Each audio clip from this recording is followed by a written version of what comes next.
Madame, Monsieur, bonsoir. Nous démarrons cette édition avec le point de presse et les derniers chiffres du ministère de la Santé concernant le Covid-19. 132 nouveaux cas d'infection ont été enregistrés ces dernières 24 heures, ce qui porte le bilan total des contaminations à 4252. Par répartition géographique, la région de Casablanca-Stade reste la plus touchée. Les détails avec Salim Abdelabou. 132, c'est le nombre de nouvelles contaminations enregistrées au cours de ces dernières 24 heures, portant à 4252 le nombre de personnes contaminées à travers le royaume, selon le dernier bilan révélé cet après-midi lors du point de presse quotidien de Mohamed Lioubi. En ce qui concerne ces 132 nouveaux cas, sur ces 132, 92 ont été détectés grâce aux opérations de suivi médical des sujets contacts, soit un taux de 70%. Avec 83 nouvelles rémissions à travers le royaume, en une journée, le nombre de personnes déclarées guéries s'élève à 778. Malheureusement, 3 personnes sont décédées aujourd'hui des suites du Covid-19. Les régions les plus touchées sont toujours les mêmes. En ce qui concerne la répartition géographique, la région de Casablanca-Stade enregistre le plus grand nombre de cas, avec un taux supérieur à 25%, suivi de Marrakech-Safi avec 21%, talonné par Tanger Tétouan Al-Hoceima, Fès Meknès et Draa Tafilet.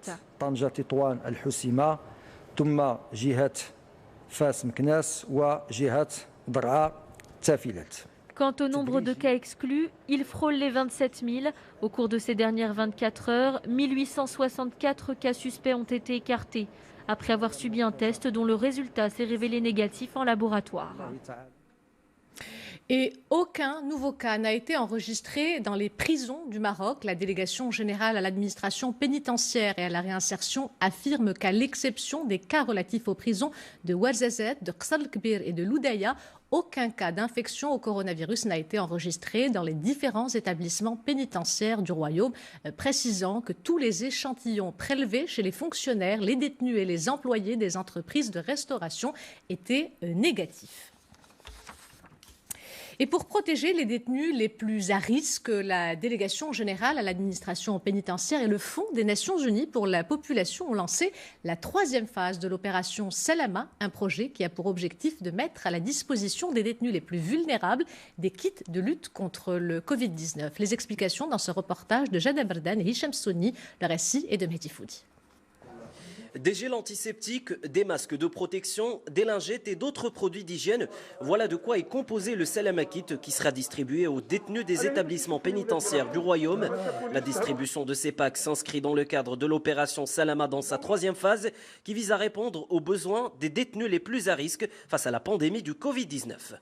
Il y a eu une première phase avec le ministère de la Santé qui a été ciblée, qui a ciblé surtout les femmes enceintes et aussi les professionnels de santé, en particulier les sages-femmes.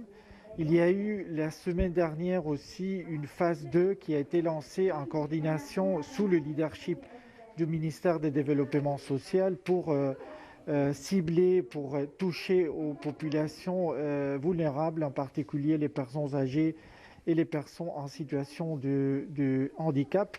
Et aujourd'hui, en collaboration avec la DGAPR, on est en train de lancer la phase 3. C'est dans cette salle que sont stockés les kits et ce, dans le respect des mesures sanitaires. 11 établissements pénitentiaires sont concernés par l'opération Salama cette année. Une opération qui cible les détenus en situation de vulnérabilité, en particulier les femmes enceintes, celles qui allaitent ou encore celles qui souffrent de maladies chroniques.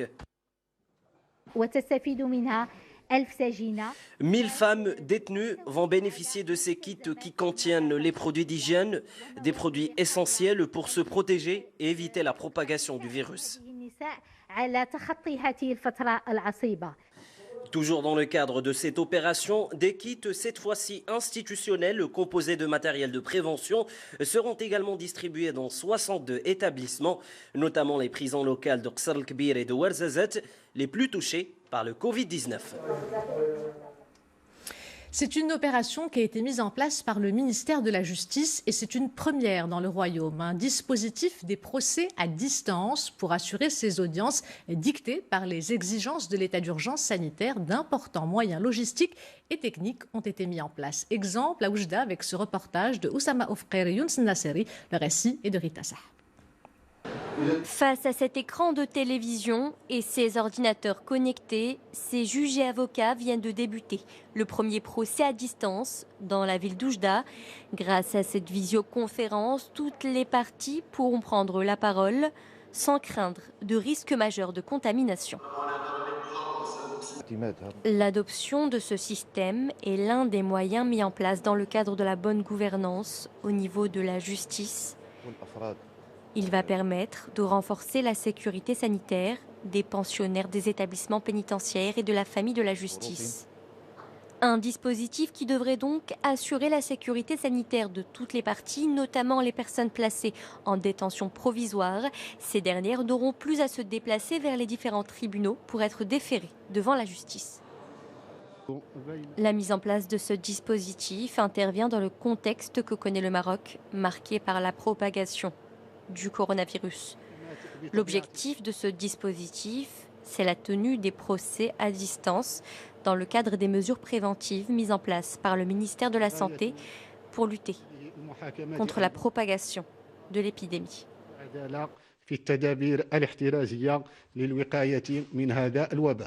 Tout comme dans la capitale de l'Oriental, hier de nombreuses villes du Royaume ont tenu leur premier procès à distance.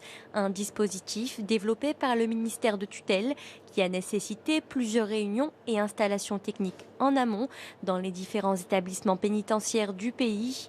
Une mesure qui devrait permettre de prévenir la propagation du virus, notamment chez la population carcérale. Faisons à présent le point sur la pandémie qui continue d'endeuiller le monde. Si les États-Unis restent le pays le plus fortement touché avec plus d'1 million de cas de contamination et plus de 56 000 morts, le bilan humain en Europe est aussi très lourd. L'Europe qui a amorcé un déconfinement qui s'annonce complexe. Les détails avec Mamadou Diaye. Un horizon vers un déconfinement désormais dégagé pour les Français. Devant l'Assemblée nationale, le Premier ministre Édouard Philippe a fait le point d'une stratégie tant attendue, le plan de déconfinement à partir du 11 mai. Il sera à nouveau possible de circuler librement, sans attestation, sauf, comme je l'ai dit, pour les déplacements à plus de 100 km du domicile, qui ne seront possibles que pour un motif impérieux, familial ou professionnel. Un déconfinement par étapes, donc progressif, comme cela a été annoncé aujourd'hui en Espagne et dans la plupart des pays européens. Aux États-Unis, Donald Trump reste optimiste quant à une relance de l'économie américaine au 4e trimestre.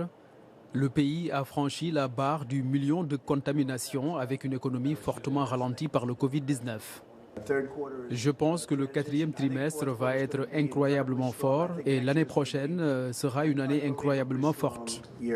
Dans le continent africain, les tendances semblent aller dans le sens contraire de certains pronostics. Plus de 10 000 guérisons en 15 jours ont été recensées selon les données du Centre pour la prévention et le contrôle des maladies de l'Union africaine. Cela représente 30% des effectifs officiels de contamination et un taux de mortalité qui tourne autour de 4%. Dans le monde, environ 1 million de guérisons ont été enregistrées jusqu'ici.